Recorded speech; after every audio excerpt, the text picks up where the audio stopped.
वित्त वर्ष 2021-22 में 1.75 लाख करोड़ के प्राइवेटाइजेशन के लक्ष्य को हासिल करने के लिए 2 सरकारी बैंकों और एक इंश्योरेंस कंपनी का निजीकरण किया जाएगा।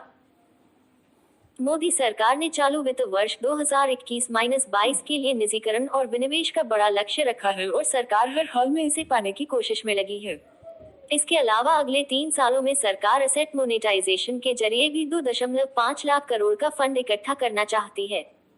वित्त वर्ष 2021-22 में 1.75 लाख करोड़ के प्राइवेटाइजेशन के लक्ष्य को हासिल करने के लिए 2 सरकारी बैंकों और एक इंश्योरेंस कंपनी का निजीकरण किया जाएगा। बैंकों के निजीकरण की प्रक्रिया तेज होने के कारण सरकारी बैंकों ने फंड इकट्ठा करने के लिए अपनी संपत्तियों की बिक्री की रफ्तार को सुस्त कर दिया है।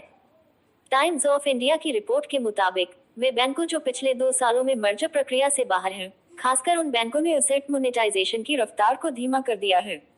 इनका मानना है कि अगर ये अपनी संपत्ति की बिक्री नहीं करेंगे तो बाजार में वैल्यू ज्यादा मिलेगी। निवेशकों की उन बैंक्स में ज्यादा दिलचस्पी होगी जिनके पास बैंकिंग के अलावा दूसरे बिजनेस भी है और अच्छा खासा एसेट्स भी हैं।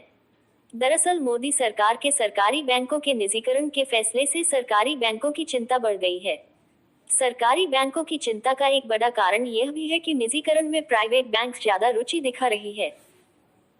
नीति आयोग ने सरकार से कहा है कि वह उन बैंकों को निजीकरण की लिस्ट से बाहर रखे जिनका पिछले 2 सालों में मर्जर किया गया है। इस तरह SBI, PNB, bank of Baroda, Canara bank, union bank और इंडियन बैंक निजीकरण वाली लिस्ट से बाहर हो गए हैं।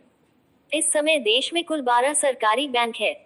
ऐसे में अन्य 6 bank bank of Maharashtra, bank of India, Indian overseas bank, central bank of India, Punjab and Sind bank और यूको बैंक निजीकरण की रेस में सबसे आगे हैं। एसेट मोनेटाइजेशन भी मोदी सरकार के लिए बेहद अहम है। पीएम मोदी ने अगले 3 सालों में एसेट मोनेटाइजेशन की मदद से 2.5 लाख करोड़ रुपए का फंड इकट्ठा करने का लक्ष्य रखा है। सरकार लक्ष्य का आधा यानी 1.3 लाख करोड़ रुपए रेलवे और टेलीकॉम सेक्टर में एसेट मोनेटाइजेशन से इकट्ठा करना चाहती है। सरकार ने 100 से अधिक ऐसी संपत्ति की पहचान कर ली है जिसकी आने वाले समय में बिक्री की जाएगी।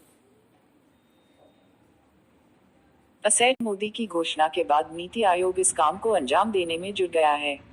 इसके लिए वह अलग अलग मंत्रालयों और डिपार्टमेंट से संपर्क साधे हुए है। नीति आयोग ने रेलवे के एसेट मोनेटाइजेशन की मदद से 90,000 करोड़ जुटाने का लक्ष्य रखा है। इसके अलावा बीएसएनएल और एमटीएनएल के टेलीफोन टावर और ऑप्टिकल फाइबर इंफ्रास्ट्रक्चर को बेचकर 40,000 करोड़ जुटाने का लक्ष्य रखा गया है। नीति आयोग ने सरकार से कहा है कि वह उन बैंकों को निजीकरण की लिस्ट से बाहर रखे जिनका पिछले 2 सालों में मर्जर किया गया है। इस तरह SBI, PNB, bank of Baroda, Canara bank, union bank और इंडियन बैंक निजीकरण वाली लिस्ट से बाहर हो गए हैं। इस समय देश में कुल 12 सरकारी बैंक है। ऐसे में अन्य 6 bank bank of Maharashtra, bank of India, Indian overseas bank, central bank of India, Punjab and Sind bank और यूको बैंक निजीकरण की रेस में सबसे आगे हैं। एसेट मोनेटाइजेशन भी मोदी सरकार के लिए बेहद अहम है। पीएम मोदी ने अगले 3 सालों में एसेट मोनेटाइजेशन की मदद से 2.5 लाख करोड़ रुपए का फंड इकट्ठा करने का लक्ष्य रखा है। सरकार लक्ष्य का आधा यानी 1.3 लाख करोड़ रुपए रेलवे और टेलीकॉम सेक्टर में एसेट मोनेटाइजेशन से इकट्ठा करना चाहती है।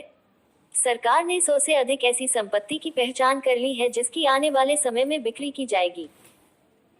एसेट मोनेटाइजेशन को लेकर पीएम मोदी की घोषणा के बाद नीति आयोग इस काम को अंजाम देने में जुट गया है।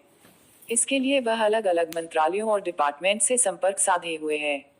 नीति आयोग ने रेलवे के एसेट मोनेटाइजेशन की मदद से 90,000 करोड़ जुटाने का लक्ष्य रखा है। इसके अलावा बीएसएनएल और एमटीएनएल के टेलीफोन टावर और ऑप्टिकल फाइबर इंफ्रास्ट्रक्चर को बेचकर 40,000 करोड़ जुटाने का लक्ष्य रखा गया है।